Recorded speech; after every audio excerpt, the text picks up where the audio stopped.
Okay, good morning mga kabayan natin, no? So ngayon po ay nandito tayo, ayan makikita nyo dyan, nandito tayo sa may Bagua Playa, no? Coastal Roads mga kabayan. At dito tayo mag-uumpisa kasi opening na yon, no? Sa may Bucana Bridge, talagang pinilit talaga ni Bongbong Marcos na buksan ang Bucana Bridge kahit alam natin yung kalsada doon, pagbaba mo sa tulay, doon sa may rotonda naka-asfalto, yung maninipis na asfalto. At the same time, nakatiwangwang pa po yung mga lupa doon, yung mga bakal pa na may ginagawa doon.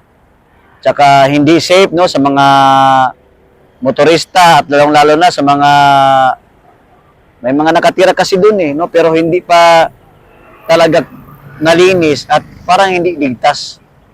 So subukan natin mga bayan na mula dito sa Bagua Playa kung ilang minuto. Anong oras natin ngayon? Alas 10. Ayan, no? Hindi makita ba? Ayan.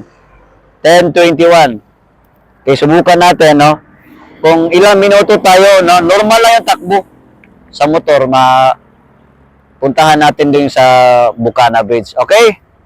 Kasi gari ako nag-live, mahina yung signal. So, video na lang natin.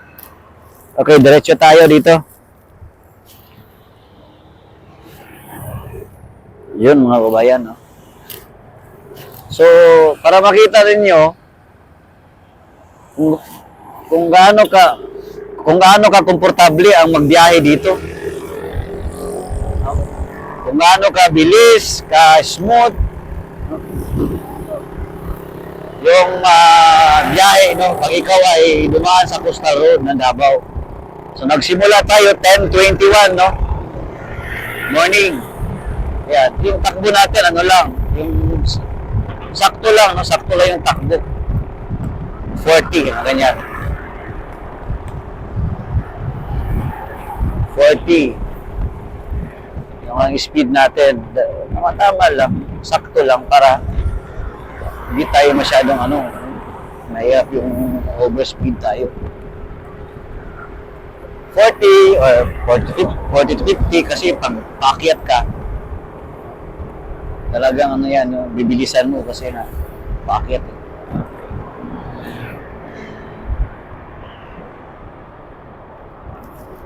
Tapos ito yung sinasabi nila na yung Bucana Bridge, yung tulay, yung Coastal Road dyan, hindi kay Tatay Digong. Kung hindi kay Tatay Digong, paano naging 17.8 kilometer ang kanyang proposed project sa build kung hindi kasama yung tulay? Di ba? Wala talagang kwentang tong Bongbong Marcos na to. Hindi po buo ang 17.8 kilometer kung walang tulay. Sa totoo lang. Kung hindi kasama yung tulay, yung kalsada dyan.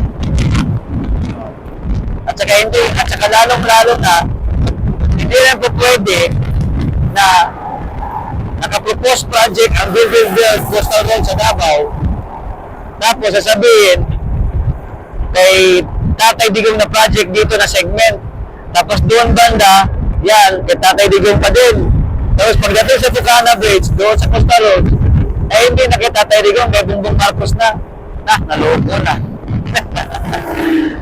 Naloko na talaga, parang may mali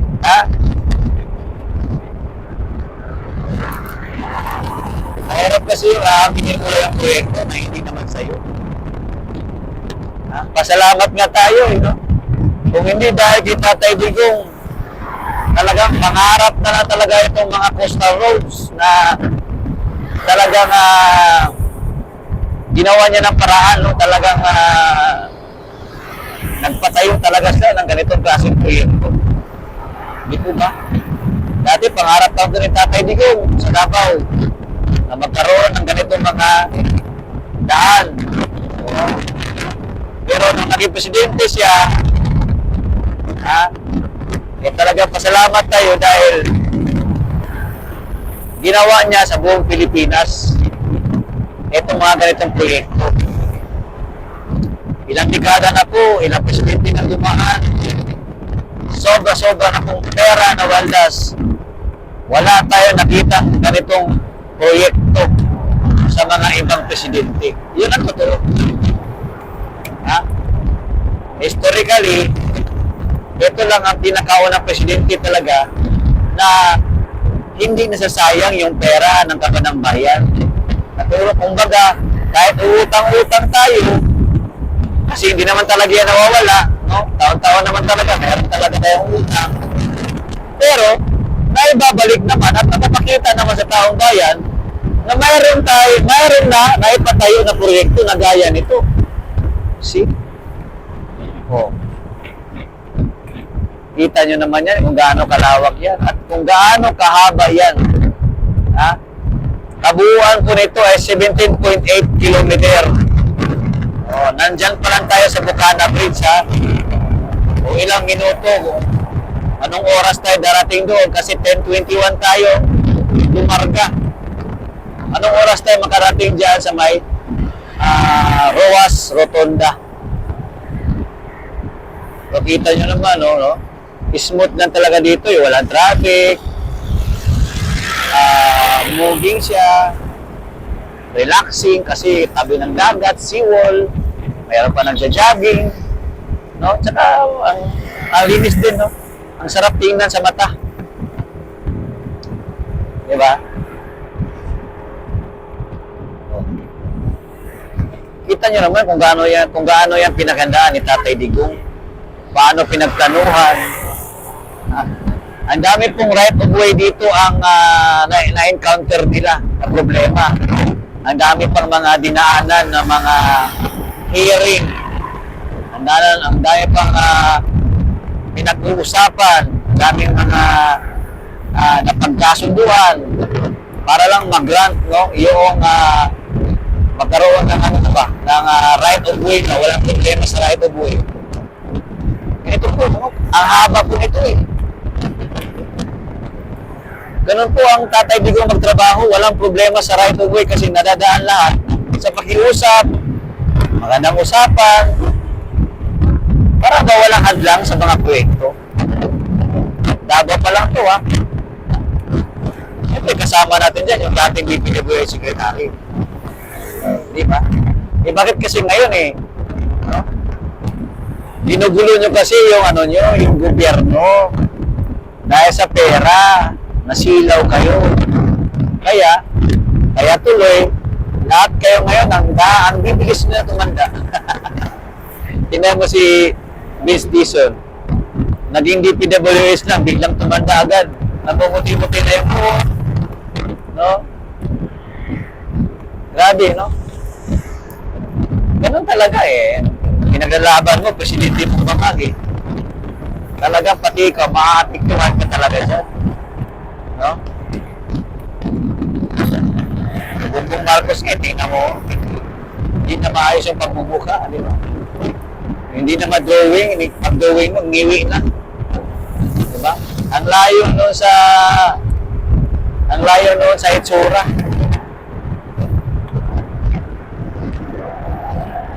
Tambalustos, ano na pagbubuka ng Tambalustos? Dati, malusog-lusog. Ngayon, parang nangayayat na.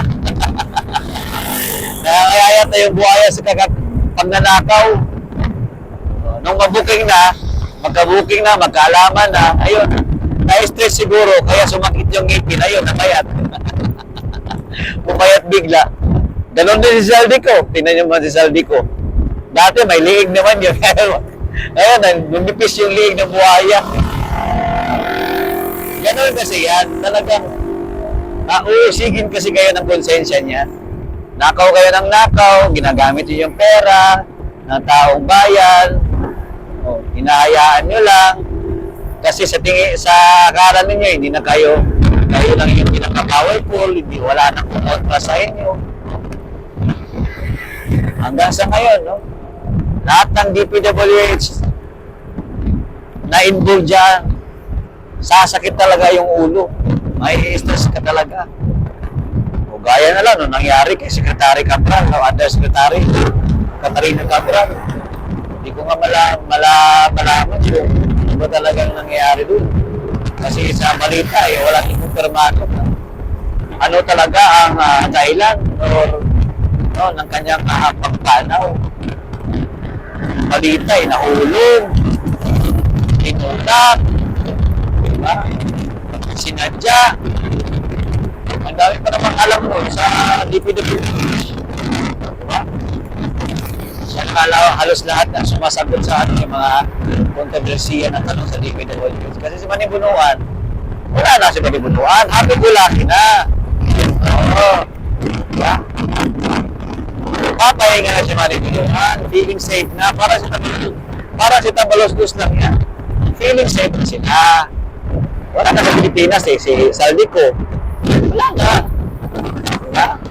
Saan mo pa nahanap eh? Wala na sa Pinas. Tambalos na yun. Nakakahimik na, di ba? Wala na yan eh. Ginawang state witness eh. Ni Boy Remulla. Diba? Yan na lang sila yung mga Alipores na talagang balang araw may gaba din yan. O, di ba? Kanina sa Bagua Playa, talo mo. O, ngayon, dito tayo sa may Times Beach. Kita nyo kung gaano kalapad sa kalinis yung kalsada. Di ba? O, nasa Times Beach na tayo, na rotonda sa may SM Ecoland. O, papasok na tayo sa Bukana, mga bayan, ha? Tingnan nyo yung pinagkaiba rito ng rotonda. Di ba doon? Di ba ang linis? Kita nyo? Oh, ang linis, safe na safe.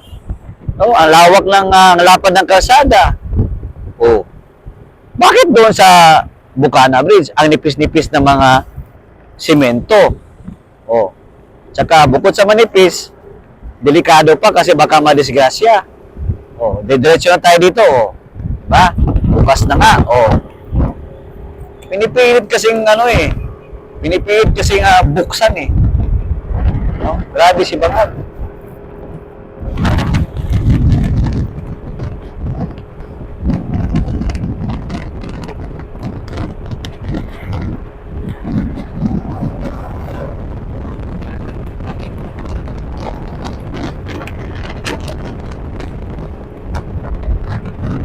Parang hindi nga masyado dito pag iba nga dito yung kasada eh, no? Kita mo, halata talaga na hindi pa tapos. Kita niyo yun? Sa gilid, ayan, yan, no? Magkaiba dun sa kabila. Kita yun sa kabila. Oh. Ayan, may mga balas-balas pa nga eh. May mga buhangin pa. Oh. Diba? Tsaka yung mga tanim-tanim, oh.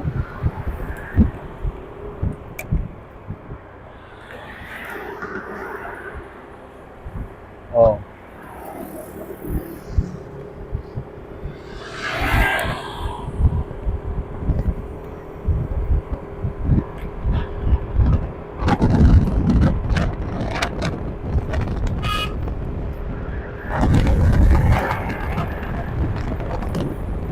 Ayan, papasok na, paakyat na tayo sa Bukana Bridge. Paakyat na tayo sa Bukana Bridge. Ayan. Talagang pinipilit na buksan na. Oo, matutuwa ang Davao kasi naman pangarap, pero yung hindi pa tapos, yan, may nagbubukan pa. Pero yung hindi pa tapos, pinipilit mo, tinitiba ka, tapos aaginin mo na legacy mo to. Wow. Hindi mo to legacy, yan o. Davao River Bridge.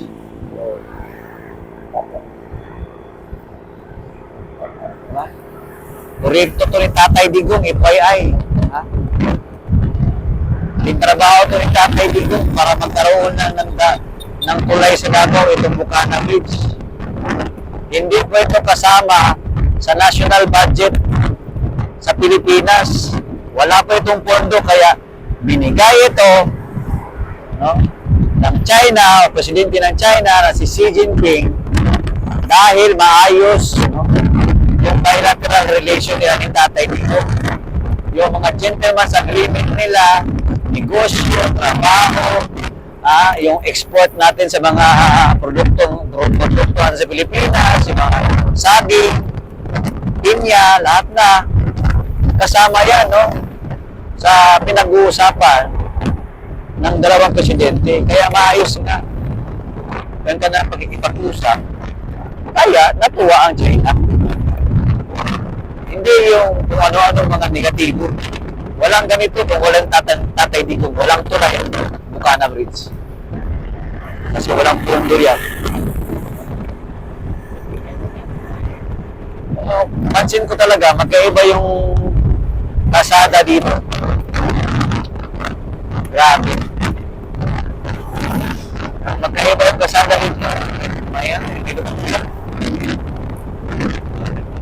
Unlike doon, kahit kayo mga bayan, taga Davao, pag kayo dumaan dito, makikita nyo talaga yung pinagkaibahan nila. Dito na rough road dito eh. Hindi smooth yung kasada, samantalang doon sa dalawang segment, sa kabilang coastal road, napaka-smooth po ng kasada. O dito, tingnan nyo dito. Iba talaga, di ba? Ganyan, no? Makita nyo talaga ang kaibahan. Bakit kasi presidente? No? Madaling maluko ba? Madaling maisahan? Bakit na traffic? Biglang na traffic or talagang traffic talaga siya kasi yung nga, maliit nga, no? Ito na yung problema dyan. O, bakit U-turn na sila? Ito yung problema. Kasi maliit nga masyado yung kalsada doon. Ha? Yung iba tuloy, nag-iisip na mag-U-turn. Ganon talaga yan, no? Babagal yan. Babagal ang dyan. Kasi nga, yung rotonda, tapos yung exit dito sa may Roas Extension, 2 lanes lang. Kasi nga hindi pa tapos. Pinipilit ni Bubong Marcos. Diba?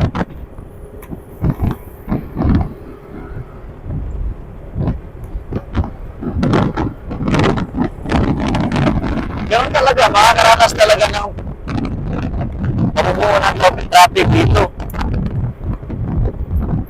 Kasi nga maliit yung exit dito sa may Bukana, bridge sa may Roas Extension. Yung exit dito na kalsada, 2 lanes lang mga kababayan. Oo. Kita nyo? Di ba ang pangit tingnan sa gilid? Yan, binuksan talaga, kita nyo? May pa? Ayan Oh. Ayan Ayan Oh, di ba? Wala pang nakalagay na parang bar, yung round bar dyan na pangtakip. Oh. So ginawa nila, sinisiraan na lang nila ang Davao. No? Pipilitin eh. Bakit pa kasi pipilitin kung hindi pa kaya?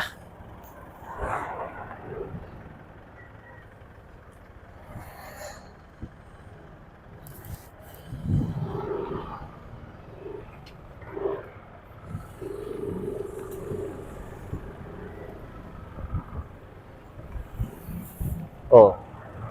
Expected na yan. Mamuo talaga yung traffic dito kasi nga 2 lanes lang ang bawat exit dyan. 2 lanes lang ang magagamit. O, di ba?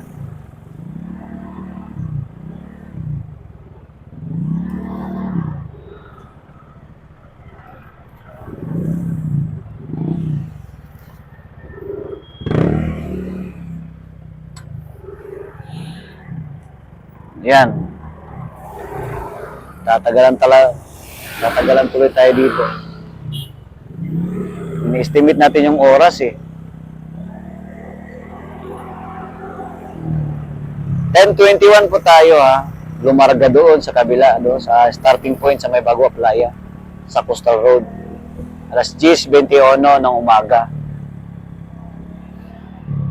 Kasi wala naman po to, uncut naman to. Ayan. Diba?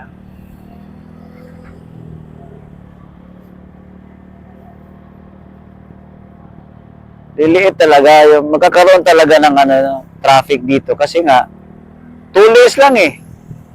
Oh, ito yung dito ni Basti Talagang ito diyan sa kabila, na yan diyan papuntang Santa Ana Bridge. Hindi pa tapos. Ito hindi to ano ni against talaga si Mayor Baste dito. Pero pinilit ni Bubong Marcos eh. Kaya, kita nyo, may marami pa mga, ayan o, may mga truck ng DPWH, may backhoe. Ang dami pa. Kita nyo, nakatiwangwang. Oh. Pero dahil pabida-bida ang presidente, ayan. Ito ang nangyayari. May mga bakal pa, ayan o. Tapos yero lang, no? Yero lang yung nakikita natin dito, ayan o. Yero na lang yung pantakip. Kita nyo yan. O, ginawa lang ano talaga, no? Ginawa lang katawa-tawa ang Davao. Yero lang yan, no? Sa gilid. O. Diba? Sino hindi matatraffic? Ito lanes lang, oh. O.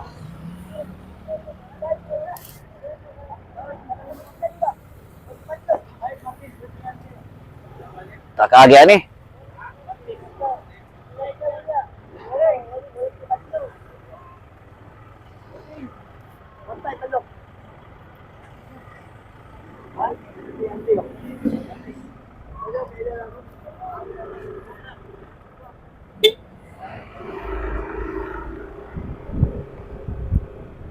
Diba? Oh, nakatiwang wala makita. Mga bayan, kahit kayo, i-share niyo yung video na to, pakita ninyo, talagang masasabi mo na nag-open na, pero magdudulot naman ng traffic. Diba? Maiinis lang yung mga motorista. Oh. Di ba?